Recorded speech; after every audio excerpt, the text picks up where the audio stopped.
స్టార్టింగ్లో ఒక marriage broker వస్తాడు.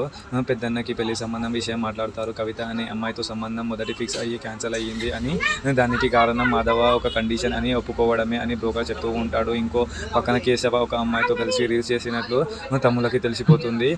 రీల్స్లో ఉన్న చెయ్యి మెకానిక్ షాప్ అని కేశవ అని కన్నా టీం గట్టిగా ప్రశ్నిస్తే తను నాకు 20,000 ఇవ్వాలి, అందుకే ఫోన్ దగ్గర పెట్టుకున్న రీల్స్ చేయించిన వచ్చింది అని కవర్ చేస్తూ ఉంటాడు.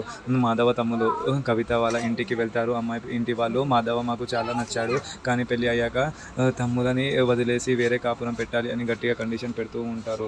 ఇద్దరు మగవాళ్ళు ఉండే ఆ పాత ఇంటికి మేము అమ్మాయిని పంపలేము అని చెప్తూ ఉంటారు. కండిషన్ తెలిసాక తమ్ముళ్ళు చాలా ఎమోషనల్గా అవుతూ ఉంటారు. మాధవాన్ని మాకు తండ్రి లాంటి వాడు మన కోసం తన సాక్ష్యాన్ని వదులుకుంటాడా అని బాధపడుతూ ఉంటారు. మాధవాన్ని లైఫ్ బాగుండాలి అంటే మనం దూరం అవ్వడానికి కూడా సిద్ధమని కన్నా ఏడుస్తూ ఉంటాడు. కన్నా ఏడుస్తుంటే తన నవ్వించడానికి చాకరీ ఒక ప్లాన్ చేస్తాడు. వదిన నన్ను కొడితే వీడు నవ్వుతాడు అని కేశవ చెప్తే మహాలక్ష్మి కేశవని కొడుతుంది. అది చూసి కన్నా మెల్లగా నవ్వి నార్మల్ అయిపోతాడు. రేపటి నుంచి మాధవకి ఈ సపరేట్ హౌస్ కండిషన్ తెలియకుండానే మళ్ళీ పెళ్లి చూపులు అరేంజ్ చేస్తారు. కానీ బ్రోకర్ ఆ విషయం కూడా ఇప్పుడే మాట్లాడుకుందాం అనేసరికి అందరూ షాక్ అవుతారు. మాధవ ఈ కండిషన్కి ఒప్పుకుంటాడా లేదా అనేది మనం నెక్స్ట్ ఎపిసోడ్లో చూద్దాం. Thank you.